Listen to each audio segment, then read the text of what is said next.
If people are still using ChatGPT and Claude and call it a day and think they use AI, they are so far behind already. Andreea empowers talent professionals through consulting, coaching, and speaking at conferences. She brings a ton of authenticity, clarity, and operational excellence. There is a lot of chit-chat around the fact that we will be replaced tomorrow, the day after tomorrow, by AI. What I found through the community is that people really do engage and learn from each other. It's an authentic way of people to exchange solutions to similar problems. The silver lining is elite performers and recruiters who are passionate and committed to the work will rise to the top and persevere. When it comes to community, it's all about connecting from a one-to-one perspective. We build beautiful friendships, relationships. That hustle, that grit, that determination, the resilience, that's what's going to get you through a great career. Hey everybody, this episode of Building the Talent Machine is brought to you by our sponsor, Wellfound. If you're a recruiter like me, you're probably always looking for a smarter, faster way to find startup-ready talent. Wellfound has you covered. It gives you instant access to a talent pool of 10 million plus startup-minded candidates from all around the globe. You can set up everything in just 10 minutes or less, from posting jobs to building your employer brand and managing applicants, with everything you need to kickstart your recruiting in one place. Need data? Wellfound integrates seamlessly with your ATS and helps you stay organized without the chaos. And if you're ready to supercharge your sourcing, meet Wellfound AI. Stop scrolling, start hiring. Wellfound AI reviews hundreds of profiles each week. It reaches out using hyper-personalized templates, and when candidates respond, it manages the back and forth for you. All that's left is one click to approve, and your calendar fills up fast. So if you're ready to find, connect, and hire your team from pre-seed to IPO and build with the best startup talent out there, Wellfound makes it happen. Check out wellfound.com and see how fast you can tap into the startup talent ecosystem. Now, let's go build a talent machine. Hey, what's up, everybody? Today's guest is Andreea Lungulescu. Andreea is a principal talent partner with over 15 years of experience in strategic recruiting. She's the founder of Germany's influential tech talent crunch community. She's a two-time Global TA Innovation Award winner at Zalando and Wayfair. She's led recruitment transformations across Europe and India. Andreea empowers talent professionals through consulting, coaching, and speaking at conferences. She brings a ton of authenticity, clarity, and operational excellence to every engagement. This is a long time coming. Andreea, welcome to the show. What's up? Thank you. I mean, now everything is perfect. I don't need to say anything anymore after that intro, Brandon. I try to give people as much context as they can up front. That way we don't spend 10 minutes talking about what have you done as a recruiter? Because there's so much value from your perspective. We met in the comments on LinkedIn. I've followed your content for a little while and you have such a refreshing perspective. So I'm excited to chat. Thank you. I love it. I was really impressed by how this connection started and I can't wait to get this conversation going. Let's do it. Where are you based and what are you working on? I'm based in Berlin currently. I'm not from here. I was born in Romania. I left in 2010. And what I'm currently working on, I left corporate in 2024 and I focus primarily on two things. I run a consulting business. So now I focus more on startup scale-ups than I did before. And I also run, as you well mentioned, it's probably Germany's most engaged talent community. It's an international community. We started off in Berlin. Now we are over 4,600 members with constant events. We have our first satellite event in Barcelona next month, for which I'm super excited. And we have an entire ecosystem built between consulting for organizations, so saving costs, saving hiring time and all of that, and the community. So we can back all of the work out with the support of 4,600 people, basically. That's crazy. And hats off. Congrats. That sounds fun. I'd love to get out to Barcelona, hang out with some talent folks from Europe. 9th of October. All right. You heard it here first, folks. 9th of October, Barcelona. We're going to Spain. What does the role of community mean to you? I mean, a lot of recruiters just go out and recruit, but you're a recruiter through and through, but you're also doing this community. How do you think that ties into your effectiveness? Well, in so many ways. I think first and foremost, I think we need to be in a human touch community right now, especially with everything that's going on with our roles being threatened. There is a lot of chit chat around the fact that we will be replaced tomorrow, the day after tomorrow by AI. The reality in Germany is different than the reality in the US. So that's an important factor to it. And we needed this bond beyond what we do in our day-to-day job, in our companies or solopreneurship or whatever we do in the talent space. What I found through the community is that people really do engage and learn from each other. So it's a very it's natural, it's authentic, it's an authentic way of people to exchange solutions to similar problems. On top of that, honestly, we built beautiful friendships, we built relationships, partnerships. Clients got onboarded with new vendors. So it's been really a win, win, win, win, win. And the whole purpose of doing this in the first place was to bring people together and to enable this sharing, which in Germany, if I'm honest, is not at the forefront of our mind. Really? That's interesting. It's culturally different, right? It's not so much as when you look at people from, I don't know, Latin America or even the UK, even the Netherlands, they're much more engaged. They talk more, they go out more. We are a bit more reserved. We cherish our personal space, our family time and all of that. And people don't go out so much. At the same time, we have a humongous community of expats or immigrants like myself. So we need to do something to uplift the spirits a little bit. I relate to that. And I'm in Denver, Colorado, in the US. And Colorado and Denver in particular is an interesting city because you get a lot of type A high performers in tech, and there's, some great startups here and tech companies.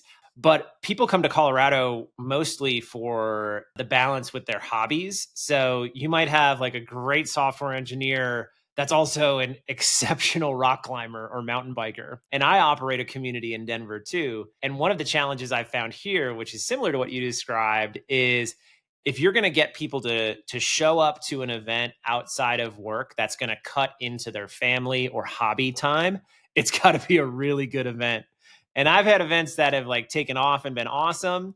And then based on seasonality or day of the week, I've had events that tank. But I think when it comes to community, it's all about connecting from a one-to-one perspective and just being a conduit for communication and upskilling. That's the whole reason I'm doing this podcast. So it's really cool to see that you're doing a lot of community work in Europe as well, because to me, that's how great recruiters operate. They're always pipelining, they're always talking, they're connecting dots, and they're operating from a place of generosity. And that can even be as simple as sharing candidates. If I'm talking to a candidate and they're a silver medalist, they don't get the offer. Like, I'm always hitting up 2 or 3 friends that I know are hustlers that are always sourcing and always pipelining to be like, hey, I have this great candidate, home for them in any of the recs you're working. So that's how I think about community as a recruiter. That's also definitely part of it. In our Slack channel, that happens a lot. And it's not only that, it's also things such as career progression. People are sometimes, Berlin in particular is extremely polarized. You have these huge corporations, very old German, very classical type of organizations in Berlin and in Germany in general.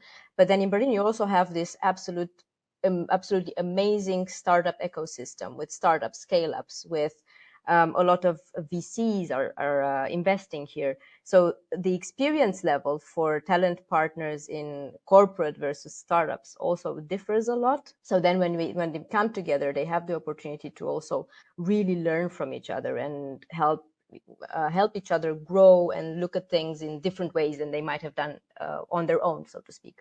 While we're talking about Europe and community, what do you think are some of the differences in recruiting in Europe versus like the US or say India, where you've got experience? The first thing that comes to mind is by far speed. The second thing that comes to mind is security. I'll take them one at a time. I think obviously the US is much less risk adverse. It's much more adventurous and courageous when it comes to investment, when it comes to more or less everything. In direct comparison with Germany, because the entire Europe, I can't bring it all together, right? There are countries in Europe like the Netherlands, which is also extremely fast, very innovative, very progressive, the UK as well.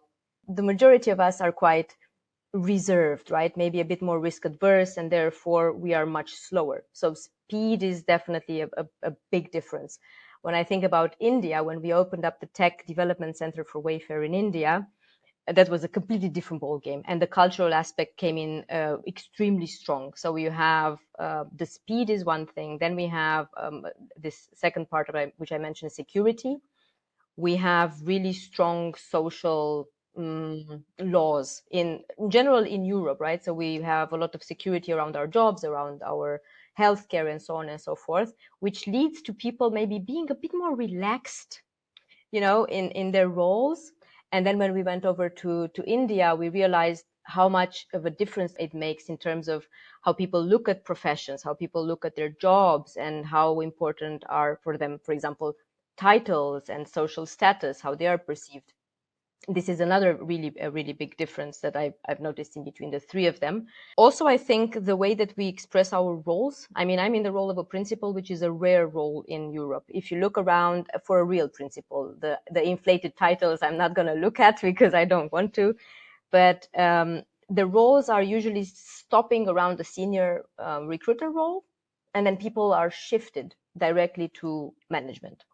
Whereas in the US, it's not the case, right? This IC progression is much more prevalent than we have it in Europe. And this is one of my little missions on the side, to make this role a thing in Europe, or I mean, to start off in Germany, but I would love for this to be a real thing in Europe. I agree. And when I think about the future of a recruiter, a talent leader, a principal recruiter, this is somebody that's building pipeline, providing strategic guidance to hiring managers, doing a lot of market research, talent mapping. When we think about AI automating a lot of how we recruit, there will, for the foreseeable future, be a human in the loop that's going to press play on the automation. There's no one size fits all solution to hiring, and there's no rule that says the hiring manager themselves won't be that human in the loop. So when you talk about that IC path that is prevalent, particularly in startups and tech companies in the US, to me, I think we're going to see a squeeze and an elimination of that mid-manager recruiting manager that doesn't work recs, that just does employee one-on-ones and dashboarding to their executive leader. I think the future recruiting teams are going to be hands-on folks that love to recruit, and that's going to be a natural culling of the profession, which the silver lining is elite performers and recruiters who are passionate and committed to the work will rise to the top and persevere. However, we're in this kind of nebulous period where a lot of people fell into recruiting during the bull market. They found it as a fun, fulfilling path as a career, but they didn't quite realize how hard it is, and they haven't experienced the market volatility. You've been recruiting for 15 plus years. What are you seeing in the market right now for recruiters? Any advice you have, observations? Quite a few things. I also am really, I don't know if it makes me sad or it makes me laugh that we are in 2025 and we still regurgitate things that I know from 2010. Things such as we have to act as talent advisors to the business. We have to be more strategic. These words feel so tired and overused, if I'm honest. However, one thing I would say is by now, there is absolutely no excuse for a recruiter who wants to stay in the talent acquisition space to not be really familiar with what automation and artificial intelligence actually means, and how tools should work with each other and how the human should work with the tools. If people are still using ChatGPT and Claude and call it a day and think they use AI, they are so far behind already. That's one of the main things I would like to just put it out there as bluntly as I can. The second thing is that we should really embrace this idea of advisory. And you mentioned some things. I think I agree with you partially, but not entirely, because I think we should really go way beyond hiring. Yes, hiring and understanding your business, understanding your market, understanding your competitors, understanding your product. These are absolute must-haves for a good talent partner, right? But then you look into things such as risk management, such as understanding where the money comes from and where the money goes in an organization, so that you can truly advise your business, understanding workforce planning, being able to advise on the team dynamics. So when you hire for a team, how does that dynamic look like with the new hire that you're looking to bring in? What will happen with that team? So looking 3 months, 6 months, 9 months down the line together with your hiring team. I think these are things, and I'm literally giving you snippets, right? I could talk about this for hours. These are things which I think we should really get our hands on and really grasp if we want to stay in talent acquisition for a longer period of time, than being unfortunately replaced by tools which can do our job, if I'm honest. That's true. I think much of the recruiting process is with the right structure and the right systems and the right buy-in from the entire interviewing team and hiring panel. There's no rule book that says a recruiter has to exist in the hiring process. We're here to help and enable and empower the process, get candidates excited, build pipeline for hiring managers. One of those phrases that I think about that recruiters have tossed around for years is like white glove service. And it almost puts recruiters secondary to the hiring manager.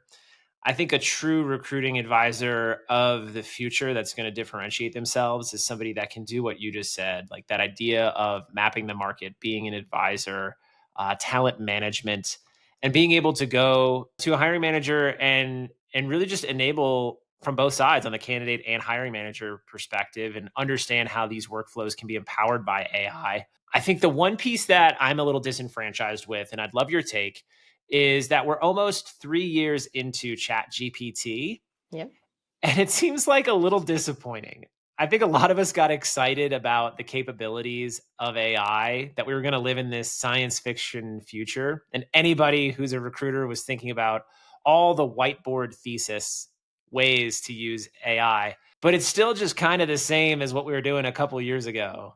What's your take on AI as it stands today? Any cool use cases that you're most excited about? But I wonder, is that the technology's responsibility to be much more in our face, or is it our responsibility to grasp it better?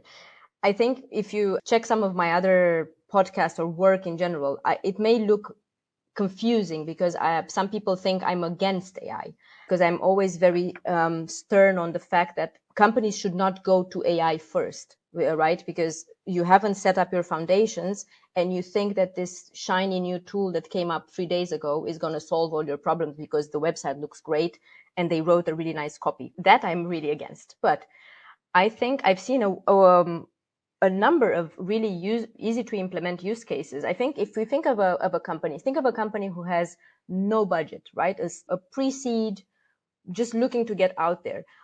One of the simplest things that you can do immediately with a tool, generative AI tool, any GPT, Claude, whatever it might be, is your employer branding. You don't have an employer brand because you barely exist, right? But you can use whatever you have about your mission, about your founders, about the people you already have in the company, and build something that would inform your candidates, your future candidates, about what's going on there. And maybe you don't know how to write because maybe you're an engineer by trade. Use the tools to help with that creativity part. And that can be deployed on your website, or it doesn't even have to be a website. It can be a Notion page, and that can be for free. Right. Easy solvable. Then you have Gemini. You have the research power of Gemini, and you don't know where to do your market research because maybe you don't have access to LinkedIn Insights. Maybe you just don't know where to start. And you have Gemini. You can do a full-on research paper based on your competitors immediately. It takes, I don't know, 5 minutes, full-on report, right? Another very, very easy one, statistic topics, right? So anything to do with data analysis. If you want to go and look into what happened in the past 3 months at your company, how your hiring went, your conversion rates, etc., pull all your numbers into Claude. It's fantastic for understanding data trends, for understanding how does it all move and where should you pay attention. These are 3 that come up to my mind immediately, but there are so many more. But I think it is our responsibility to seek these out rather than the tool's responsibility, so to speak, to come to us and say, hey, you can use us for this as well, you know? Yeah, I agree 100%. I think a really good recruiting operations process looks at the candidate journey in the funnel, identifies all of the workflow operations for each stage, and then runs a data analysis of the friction points, measures that potentially against industry benchmarks, your peers, and then go to market with understanding what tool you might want to buy to help empower and drive impact for a specific stage in the process.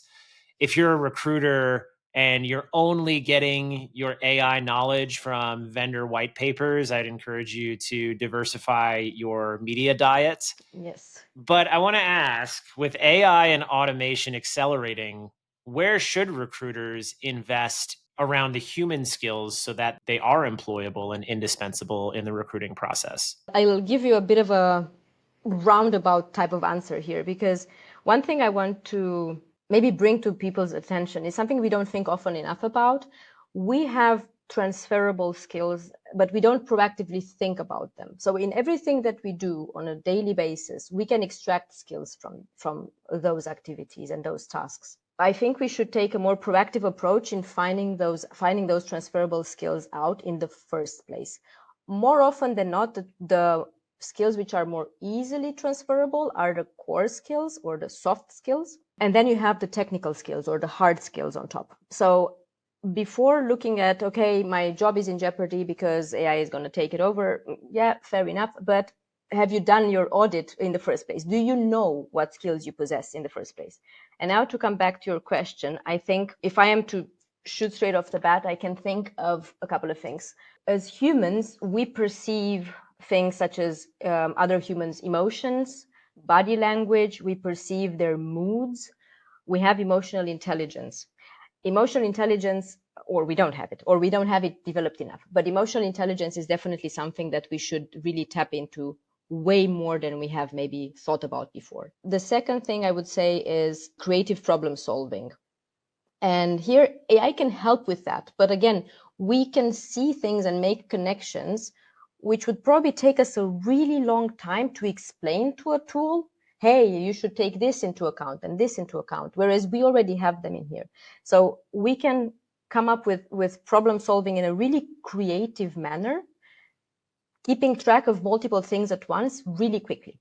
Critical thinking, and when I think of critical thinking as a skill that I'm telling you about right now, I think primarily of long-term forecasting. Think of risk management, right? Think of money at the end of the day. If you can think, if I take these actions today, or if these are the actions we want to take as a hiring team today, how can this impact the product delivery? How can this impact the team development, etc., in the next 6 to 12 months? And we can really easily see where we can drain money or where we can make money. I think these are the three I would come up with straight away, but there are a few more that we should potentially focus on. I think I'll leave it to this for now. So when I think about recruiters leveraging data, being advisors, being strategic, looking at post-hire outcomes, as AI evolves and our funnel that we traditionally analyze is going to be kind of blown up from a metrics perspective to how we understand recruiting today, because AI is going to make things more efficient. There are more applicants. I think all of our industry benchmarks around pass-through rates are about to be flipped on their head. So that said, what is a recruiting metric that you stand by currently? If we could do this in the video, when you have this loading button showing on screen right now. Oh, yeah. There is one that came straight to my mind, but it's also one of the hardest one to measure, and it's so waffled about in the industry, and I don't think anyone got it right. I would go to the quality of hire. Yeah. Yeah, because I think for the rest of them, we can use the help of tools way more, as you just said, than we could potentially do in the past. But in the quality of hire, because it's such an intricate metric and it doesn't belong to one team, right? You have so many different pieces of input coming in there to make this a thing.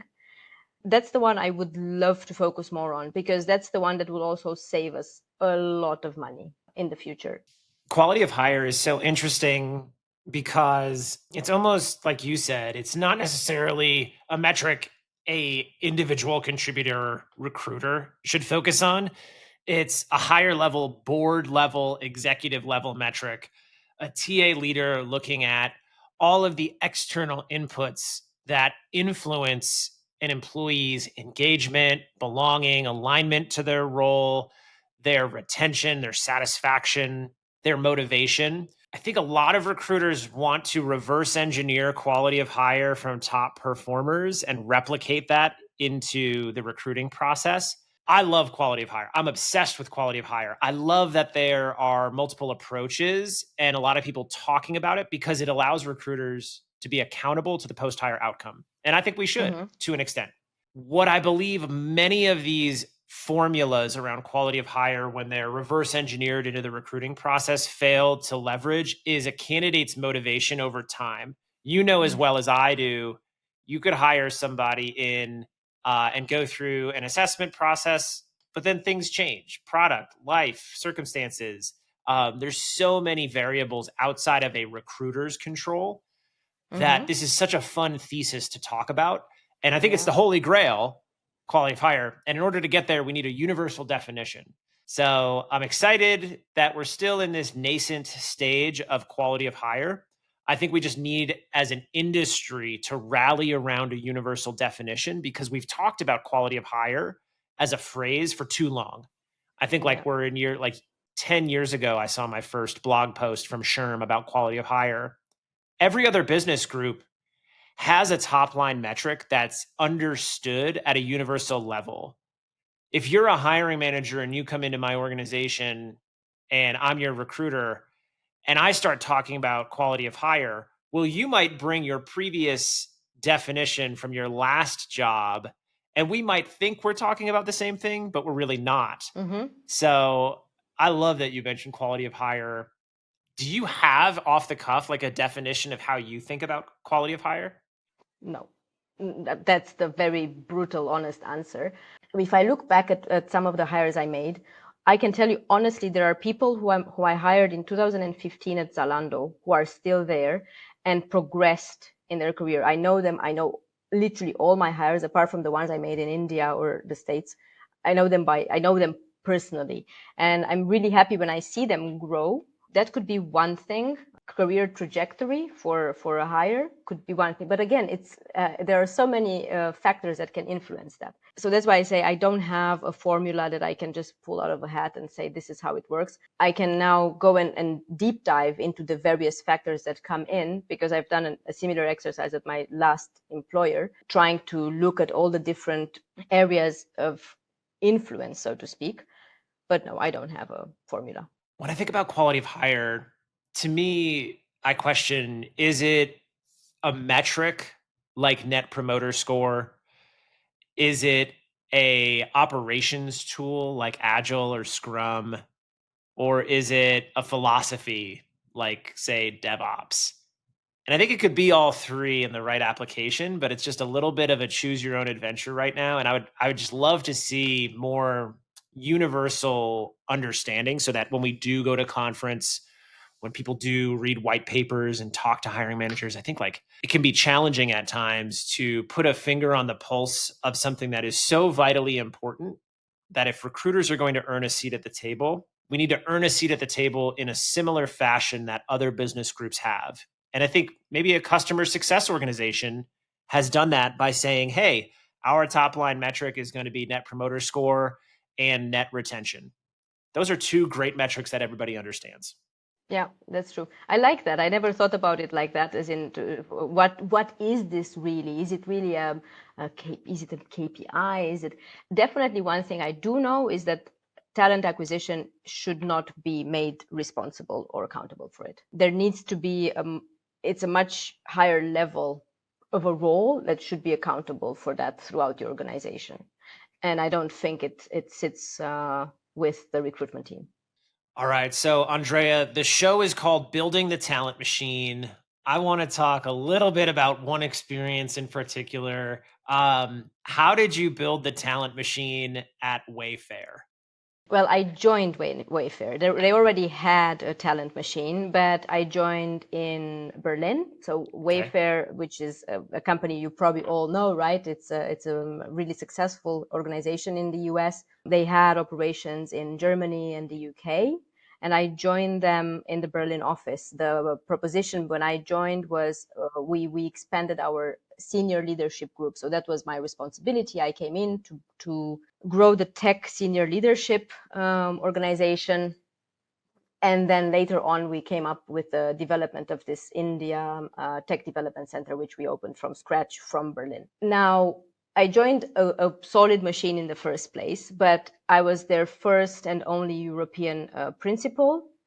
And that was an interesting experience indeed, because as I mentioned before, we have very different ways of working in a way, right? Even if we're part of the same global organization, we still have different cultures, different ways of working, different ways of looking at things. So I had to bridge this gap between my colleagues in the States and then the colleagues in Europe, and act as a multiplier without ruffling too many feathers while keeping things on track.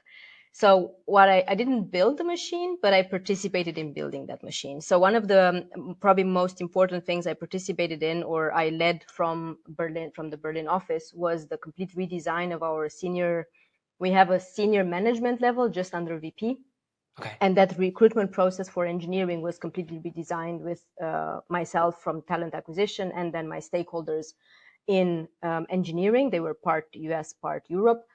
That was one big redesign because it needed to be looked at in order for us to move faster when we were hiring for these quite niche and definitely really senior individuals. That's one way I contributed to that. The second way, I built a community, which unfortunately I didn't have the time there to see it through, a community for the principals, an entire flex work. So think internal mobility. Awesome. For the talent team, we had a team of over 250 people globally. So an entire mobility team, mobility program. And then, yes, of course, the India Tech Development Center, which was an absolutely fascinating project to be part of. My responsibility there was to do the entire foundation of it. So we started by hiring the leadership, which was partly co-owned with the states, for the executives, and then everything just under executive level came on building on this foundation, which I was building together with my colleagues in Berlin and the UK. That was absolutely fascinating to see a company come from an EOR state to an entity, and to move people from a let's say consultant slash freelancer slash external to a FTE, and how they progressed. That was one very interesting project that I was really lucky to be part of. That's amazing. And I love that you were so involved in community then as well when you were working in-house for a company. I think sometimes on the corporate recruiting side, many recruiters can get so overwhelmed with their service level agreements, their rec load, that they're like inside this machine and they're like, okay, I'm going to be a cog in a wheel for a little bit. And they forget and they lose that reason why we do this, to go out, to hustle, to talk a lot on the phone, to interact with a lot of candidates. Sometimes an over-engineered process can actually remove the humanity when you're working as a corporate recruiter. Do you have any advice for recruiters? Maybe they are that first principle in to an existing machine to have an outstanding impact when they arrive. I think this is something it was told to me by one of my previous leaders, this word, the multiplier, right? And I have to say, I think I didn't grasp it properly at the beginning because I'm quite of a lone wolf. I'm super efficient, and I kind of go like a bull in a china shop, which is not elegant at all. So I had to learn a lot in order to become this multiplier. So this is one thing that people who are in this capacity or would like to go into a principal role, this multiplier effect is an absolute must-have. And this multiplier effect doesn't only apply to your talent team, it applies to your business as well. Whoever your business counterpart is, being tech, commercial, it doesn't really matter. You have to translate the excellence from your talent acquisition domain to them. And they need to understand how they are accountable. And part of your responsibility, together with your head of or director of TA, because you are together, part of your responsibility is to keep them accountable, to keep the business accountable. So think of things way beyond hiring. Operational hiring is still part of your job. If someone is in a principal recruiter role and they are hiring for junior level roles, there is something wrong there because a principal should have way bigger scope of a role. So think of the multiplying effect of keeping the business accountable. Think of initiating and leading high impact projects that impact beyond team level. So you have to think departmental level, and even better, if you can, company level. Whenever you don't think anymore of your immediate desk. not even your colleagues' desks, but you think of, okay, my business unit, how do we make money? How do we save money? How do we mitigate risks potentially? And if you can, probably for a company like Wayfair, it's 17,000 people. For me, that was hard to do. But if you can, think of company level. Where can you bring your expertise and where can you bring your consultative approach and knowledge in order to make a positive impact on a company level? I think that's one of the goals, dependent on how big the company is. One of the things you've talked about is emphasizing like role family interview kits and competency frameworks to balance that structure and process. To me, that's such an efficient way to approach a relationship with the new hiring manager, is to come in with those interview kits and frameworks to say, hey, this is how I take pride in my work. This is the process I run.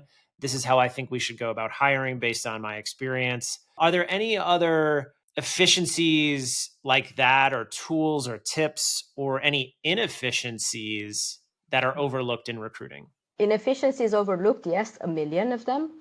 But that's a negative connotation. Let me try and think on a more positive note. And again, I need to there is a little caveat here, because it will depend tremendously on whether or not you are going into an organization which is established, or if you go into an absolute blank canvas kind of situation, or in a scale up. They differ tremendously. So if we are to take a mid-level, maybe we've done something, but we are not quite there yet situation. One thing that people sometimes tend to do, myself included, is a bull in the China shop approach. I come in, I know what needs to be done because I've done it before, it worked, I'm going to tell you how to do it because I know best. Wrong. I would say the first thing I would encourage people to do is audit. I don't think we spend enough time on auditing and understanding where we stand today. And if we don't understand where we stand today with everything that involves talent acquisition, think from the recruitment processes to how the funnels look like, how the conversion looks like, how your employer brand looks like, your sourcing, etc. Everything. It's a whole ecosystem. If you don't understand where you stand today, how will you know where you need to go tomorrow? I don't know. If somebody can answer that question for me, I will happily take the answer. But taking stance of what is, in order for you to know what you prioritize first, right? You can't change everything at once, or you can't improve everything at once, even if everything is broken. Taking stance, looking at prioritization, I would do it definitely in alignment with what the organization is going for. So where is your product going? Where are your business priorities for the next 3 months, your top 3? And then you align whatever you need to change with that. Otherwise, it's just going to converge at some point, or you will become a bottleneck. And then we go back to talent acquisition is a cost center discussion, which again is something I disagree with. I don't know if I answered your question, but if I was to say that before you find out where your inefficiencies are or where you're super efficient, take stance of where you stand today. I also appreciate the fact that you double down on being like a bull in a china shop. This idea of the lone wolf recruiter, there's a ton of value in that. I think that hustle, that grit, that determination, the resilience that comes from just somebody who has that passion and fire to wake up, run some business development, get some outreach going, talk to 6 or 7 candidates a day, run some campaigns, clean up the CRM. Like, I love that lone wolf hustle. I think more early career recruiters need to embrace that mentality in a similar way that you see early career sales development representatives come in, pound the phones, learn the process, build that foundation of excellence, because that's what's going to get you through a great career, is that ability to know what it's like to build a pipeline from 0 to 1 in 2 weeks, to serve a hiring manager, to influence without authority, all of the wonderful things you've shared today. One of the things I wanted to ask is, so you've talked about community, your content online is great. You made a joke like last week online, and I really appreciate recruiters that have a sense of humor, that bring some joy to this work and have a sense of playfulness. Life is too short not to work on cool problems with interesting people, and recruiting does that for me. What is the role of humor and joy and playfulness in your life as you've chosen recruiting as a career? At some point, the older I grew, the more I started to accept and embrace my authenticity. It's also one of my top values, but I didn't know that until really late, to be honest. When you are in an organization, you have to be political. There is no way around it in a way, right? And I think at some point, I just embraced my authentic self and the way I am. I can be quirky. I can be in your face. I make completely irrelevant comments, even poor comments when I shouldn't. I embrace that. And I think sometimes I was lucky enough to surround myself with people who accept me for who I am. I also know to be humble. And I know when I mess up, I will always apologize and I will always do mea culpa, right? I have zero ego when it comes to that. I wouldn't have it any other way but to allow myself to be quirky or to make silly jokes or to be, sometimes I'm honestly really quite brutal in what I post on LinkedIn. And I wonder, I'm like, oops. But I'm like, I will disappoint some people. I will make some people roll their eyes. They make me roll my eyes sometimes as well. So we are quid pro quo, so to speak. I wouldn't have it any other way anymore. Just surround myself with people who allow me to be my authentic self. If they tell me enough is enough, you messed up, I'll be like, understood. I will apologize and do better. That's all I can say. I love that. When it comes to passing the torch and sharing that light with other people, do you mentor women in recruiting? How do you pass along the knowledge that you've gained over the years? Yes, a ton of mentoring. There is a platform called the Mentoring Club. It's a German company, actually, but it's international. I used to have 4 to 6 sessions a week mentoring people, whoever they were. For my companies, I was always the internal mentor helping others grow. Right now, I shifted that to coaching. So I'm doing that paid. My time for free mentoring still exists, but it's way more limited. I think it's the other side of being a solopreneur. I really have to dose my time between free giveaway and not giveaway time. But definitely, I try to do that through all the blog posts I write. I try to do that through the podcasts I am lucky to be part of. And hopefully people will tune in and learn something. Definitely through the community. I mean, there is a reason why we do this as a learning opportunity for others. And if I can share on the newsletter, I built something called the playbook. So everything we learn from our events, we give away for free, and we build documentation that people can just take and go and do. So that's not me. That is a swarm intelligence, but it's also something that, of course, I drove as the community founder. I think that's a great piece of advice for recruiters. You never know who you learn or connect with and from. And a lot of folks, I think, in recruiting, particularly in this market, they want to give that time away. They want to operate from a place of generosity. And one of the things that I've learned really quickly is the same as you shared. Like, I can't afford at this point to give so much time to other people. So I've figured out ways to scale it. And it's exactly what you said. It's podcasts, it's doing vendor content at times where it's like a webinar. And then I actually link it in my LinkedIn profile as like a free resources thing. It's like, yeah, it's some job searching advice, but it's also a lot of advice for other recruiters that answer some of the common questions that I'm sure you get over a DM from a recruiter you've never met, who you're excited to meet. I've never met a stranger, so I tend to give so much time, and I'm like, okay, no, I got to send them this link to this video and just tell them, hey, this is my greatest hits of advice. Say hi next time we're at the conference together. And then I've found showing up to the conferences, being on the circuit, speaking on stages has allowed me to connect with folks that also put a little bit more skin in the game. Are you going to conferences? What is the second half of the year looking like for you? It's mental, yes and no. So the conferences, sadly, Europe is quite dry, if I'm honest. It used to be more. There is Unleash in Paris in October, but my half year too is absolutely full with events. I have October 4 events for the community.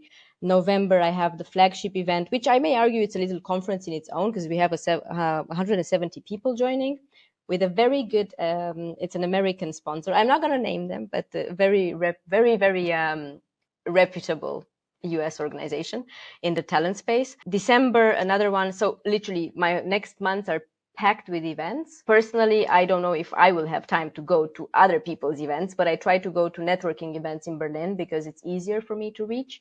Then probably next year, I would like to try and take some time and go abroad. I don't get me wrong. If you can get me a ticket to Transform or to the LinkedIn conference in the States, I'll just ship myself over there. Come on out. LinkedIn Talent Connect. LinkedIn, Yeah. Let's get Andreea out here. Transform, let's get Andreea on stage. We'll do some fun content in person. No, Andreea, this has been amazing. Thank you so much for your time. How can people stay in touch with you? I think the simplest way is through LinkedIn. I would love for people to check out the community as well, regardless of the fact that it's not a US-based community. We are global. It's internationals mainly. We speak English, and that's talent-crunch.com. And then if they look up the principalrecruiter.com, that's my website where my blog lives as well. Amazing. Well, thank you so much for joining the podcast today. It's been an absolute pleasure. I look forward to staying in touch. Thank you so much. I loved it.